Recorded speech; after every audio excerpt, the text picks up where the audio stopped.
Hello, everyone, and Merry Christmas. Welcome to Short Hops with Wichita Wingnuts manager Kevin Hooper. Short Hops is a weekly program that gives you, the fans, the opportunity to ask the Wichita manager questions about the Wingnuts, baseball, or sports in general, or just seek Kevin's wisdom about life events that may be going on. In this week's episode, Kevin talks a little baseball with us. He shares his insights about Odell Beckham and things that are going on in the NFL, and a whole lot of people have some interesting and amusing questions about sports, the Robertsons, and if Rob could beat Kevin in a sport. So let's get right to Short Hops. So let's welcome back Wichita Wingnuts manager Kevin Hooper. Kevin, let's start with team updates you may have for us this week. Yeah, thanks for having me as always, Robert. Nothing really going on this past week with the holidays. We kind of take some time to get away for it here and there. We're always still working, but nothing major to be announced this week. Okay, that's excellent. So we'll get right into our fan questions. We'll start from Steve from Manitoba. His first question is, Merry Christmas to the both of you.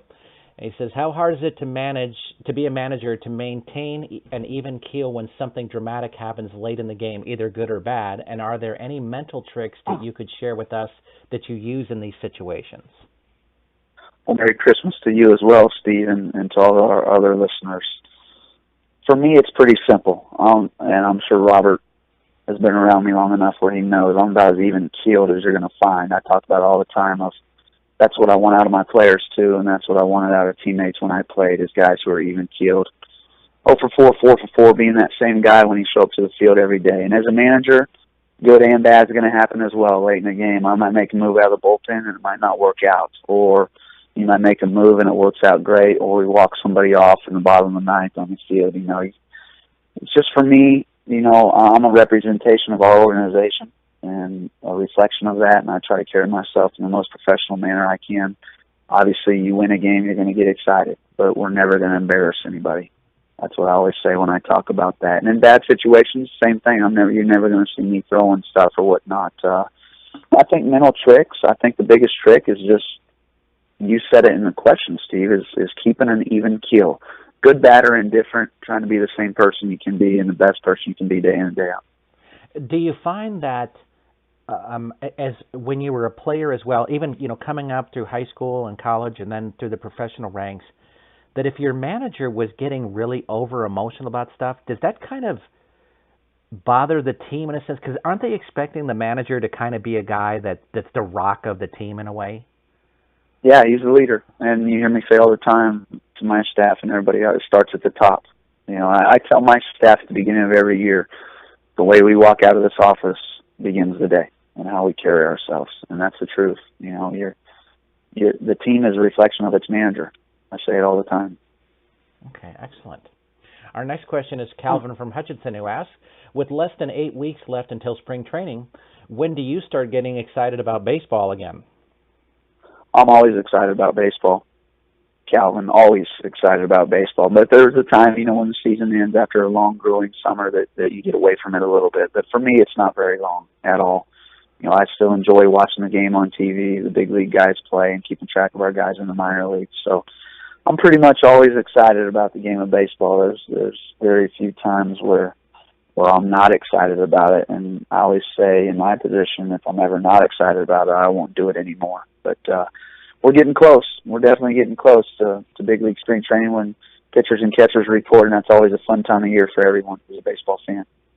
Mike from Wichita would like to know from you, what kinds of things did you do to stay loose or to pass the time during rain delays, both as a player and as a manager? It's a great question. It can be tough at times. When I was a player, if I knew it was going to be a long one, we'd go back in and play a game of cards.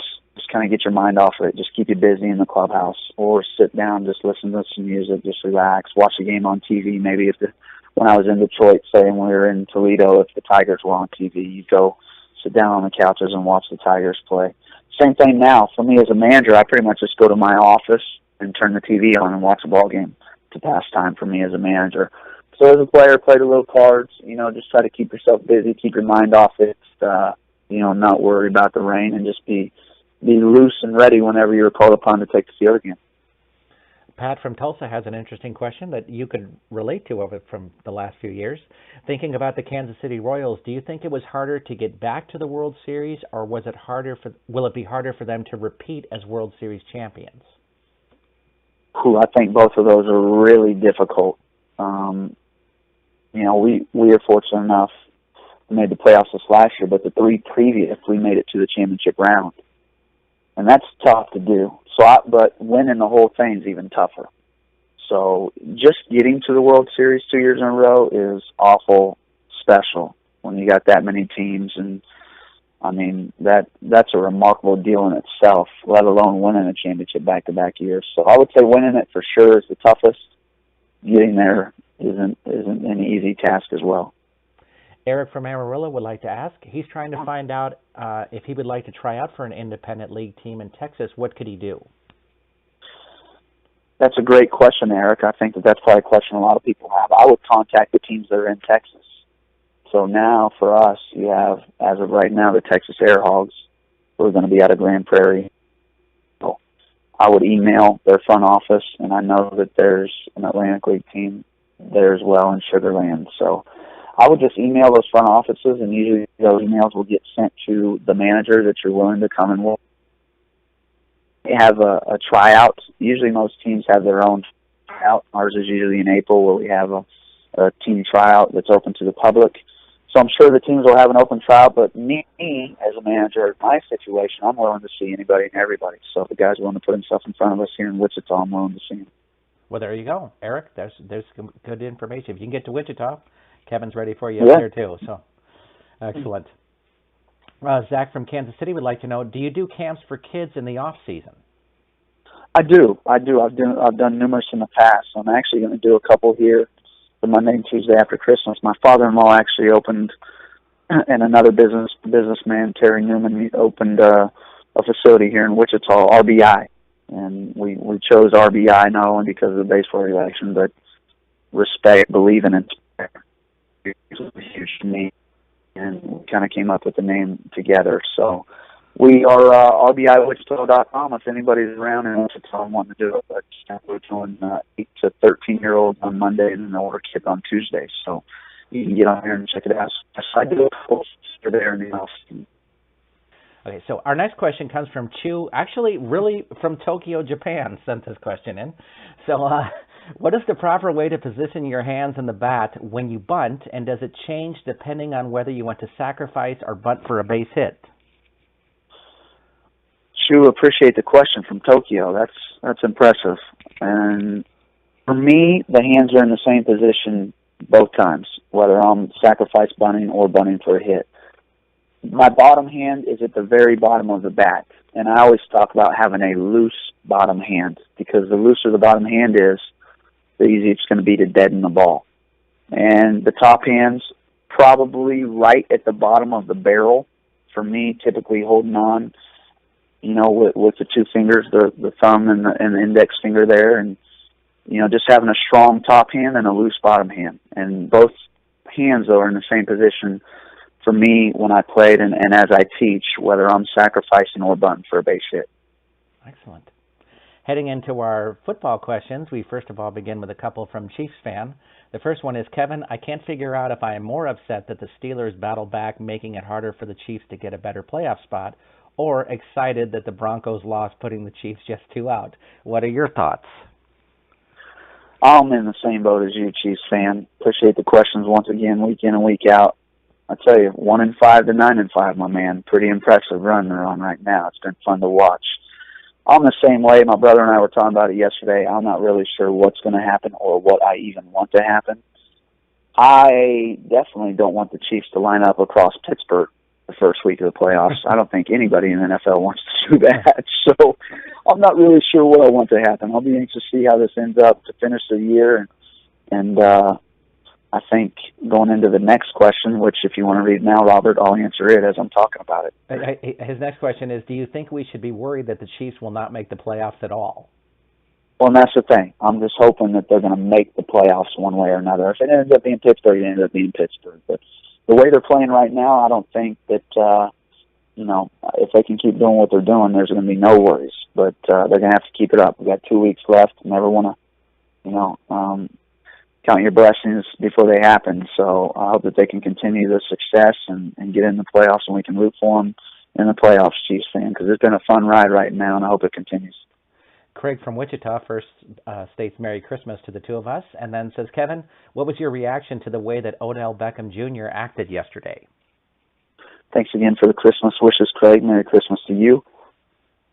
Not impressed one bit with what went on there. That was pretty much a fighting match, a boxing match is what went on. I'm sure you've seen it, Robert, the replays of all of it, but a little out of hand. I think he was definitely over the top. I know there was a lot of media hype leading up to those guys facing each other this week, and it got out of control. I think he definitely overstepped his boundaries with everything he was doing.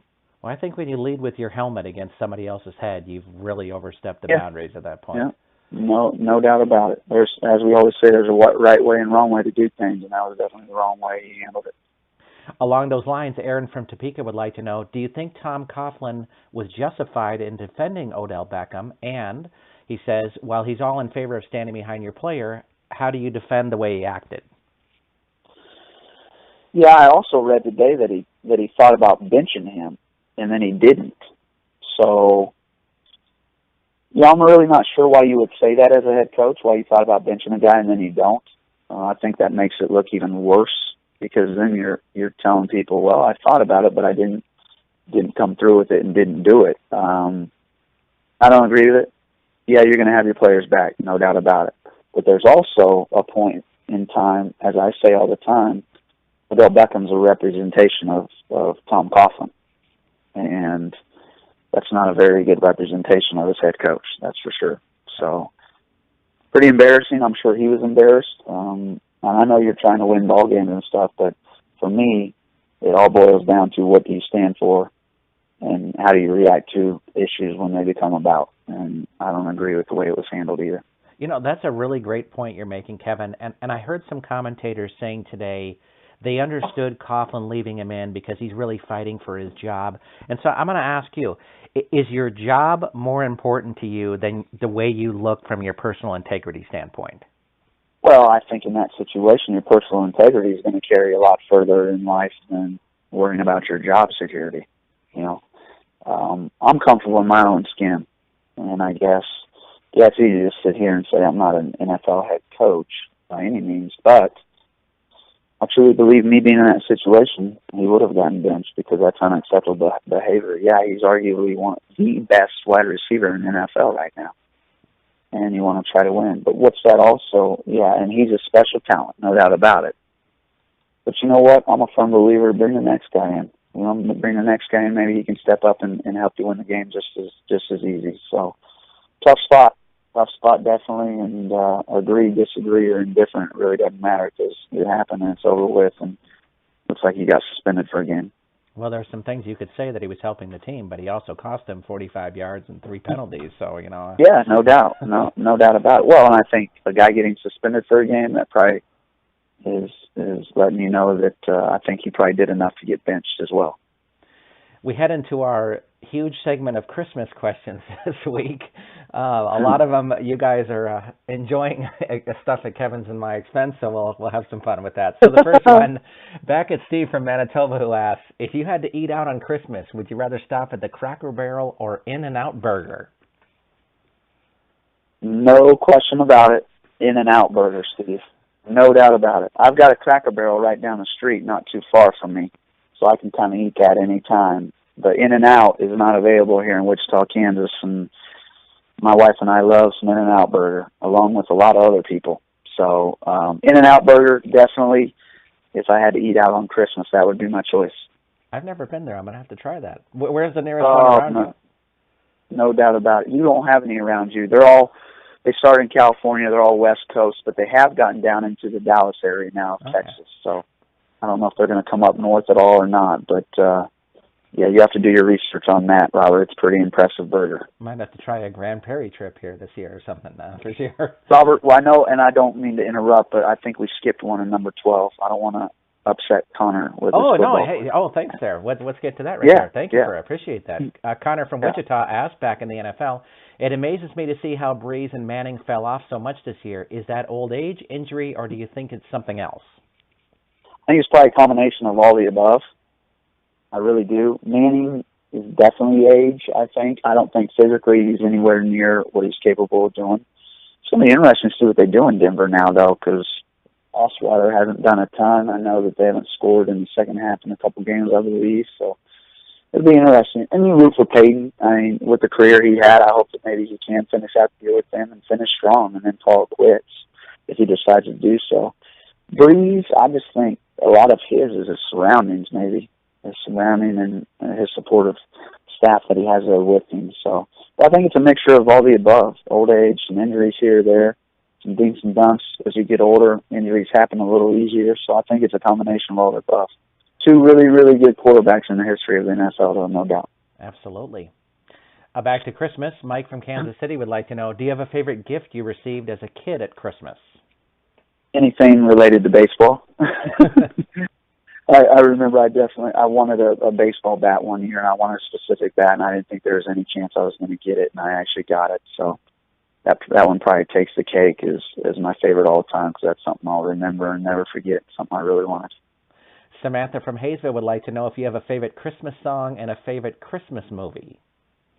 Don't really have a favorite Christmas song. I like Christmas music when I'm doing certain things. Maybe if I'm out looking at Christmas lights, or you're at a little festival, or maybe even at somewhere out in the public looking at Christmas lights. They do a deal here in Wichita called Illuminations here at Botanica. It's a pretty neat little place. Just go around and walk around and look at lights. Christmas music is fine with that. When I'm riding in the car, though, I really don't like listening to a ton of Christmas music, and I love music. So, not really a favorite Christmas song. Christmas movie, no doubt about it, is Christmas Story. That's one of the all-time best Christmas movies, and adds a lot of humor in it, no doubt about it. I know we'll have a question later on, I think number 20 here at the end, that refers to that movie itself with the BB gun and shooting himself in the eye. So definitely my favorite Christmas movie, something that you always remember just because you laugh so hard at it, I think. That is so funny. That'll be great for you guys at 5 more questions. So just bear with us. Have an in a minute. Dana from Wichita would like to know, do you and your family have Christmas traditions? Nothing crazy. We just, my wife and I will wake up, and the kids wake up, and obviously they're excited, and they got to come to our room and wait till we're ready to get up, and we all head downstairs and see what Santa brought. The night, actually Christmas Eve, we go out with my in-laws and look at Christmas lights. We just kind of tour Wichita and find the good places in town to go look at lights and stay in the car and stay warm and just drive around and look at Christmas lights. So that's always a fun little tradition we've kind of started here within the last few years. Oh, that's awesome. Our next question comes from Debating Couple, and now Kevin gets to decide people's Christmas dinner here. So it says, Kevin, my husband and I decided that you will be the deciding vote. One of us wants ham for Christmas, the other wants turkey. You get to decide which one do you vote for. Now, before you answer, Kevin, she did tell me who was voting for ham and who was voting for turkey, but she didn't want you to know that until you'd made your decision, so you weren't swayed in any way. So fair enough. And I appreciate, first of all, Debating Couple, the confidence in me to pick your Christmas dinner, first and foremost. I'm humbled by that, I guess. So that being said, my answer is, since it's Christmas, why not do both? Ham and turkey. And you both win. I don't like picking a winner and loser in situations like this.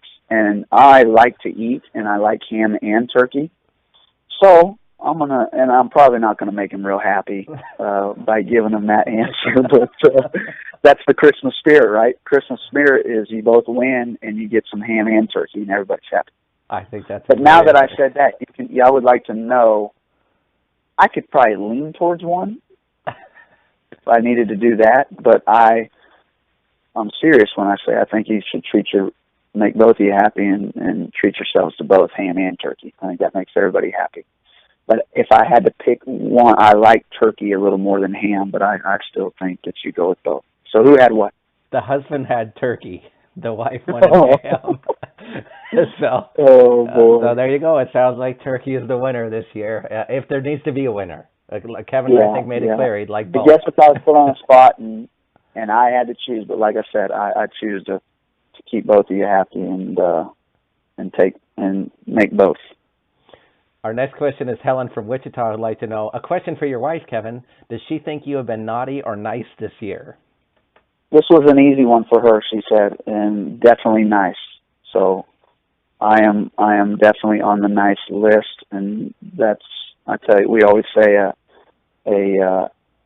happy wife is a happy life. So that's a good thing that I'm on the nice list for sure, and in her good graces. I can agree with that because he's had to put up with me for 29 weeks. So absolutely. Our next question, Abraham from Newton says, Rob, is there a sport you could beat Kevin in? So I had to think about this today. I was going to say, how long were you thinking about this, Rob? So I came up with two answers. First of all, one of them is I don't really know how well you can skate, and I was quite a stud hockey player in high school. So I will say that I could. Okay, you beat me in that, no doubt about it. Okay, so I figured I could win there. The other one is, since I weigh probably like 60 more pounds than Kevin, sumo wrestling. I think I would beat Kevin in, and that's my answer for you. There you go. Fair enough. Fair enough. I like it, Robert. I like it. Good question, Abraham. We like those fun ones. But if I appear in that little whatever that outfit is, that might just scare you off, and you'd surrender right off the bat. Okay. And our last question for the week is a good one from Stan, who says, Kevin, match the Robertson with the Christmas character of Luke, Nate, and Josh. Who was the Grinch, who is Scrooge, and who is the kid that wants the BB gun and shoots himself in the eye? Stan, this is a tough one. I'd love to know who's asking this question. Because the Grinch and Scrooge are pretty much 2 in 1. I mean, 2 of the same pretty much. And, I mean, I might have to go with Josh on that one, with both of those. Obviously, I'm going to be funny with these answers as well, Stan. Nate's a lot like me. Nate's pretty laid back, calm, collective, very competitive, though. Luke likes guns. He loves hunting. So I think he would be the guy with the BB gun that maybe accidentally shot himself in the eye. So we'll go with Luke on that one. And Nate, I'm not real sure. I'm sure we can all be a little bit of a Grinch and a Scrooge, and also maybe, if we don't know what we're doing, pick up a BB gun and shoot ourselves in the eye. But Josh takes the cake for Grinch and Scrooge for sure. And by the way, that's my boss of you folks that are out there, our GM. But being funny about that, hopefully he's going to hear that and get a kick out of it himself. Luke, because of the guns and his hunting skills and his gun. See, but I don't know if Luke would shoot himself in the eye because he's pretty handy, I think, with guns because he's a big hunter. So maybe we'll go with Nate shooting himself in the eye, and we'll give Luke one of the Grinch or Scrooges at times. How about that? That sounds like a great answer, Kevin. All right. Awesome. Well, Kevin, you have a Merry Christmas, and Merry Christmas to everybody out there.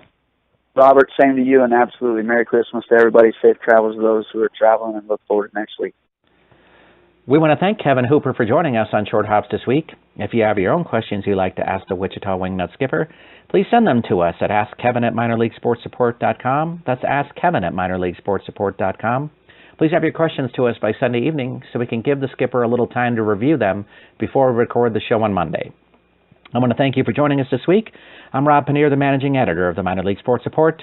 We hope you have a very Merry Christmas, and we'll see you next time on Short Hops.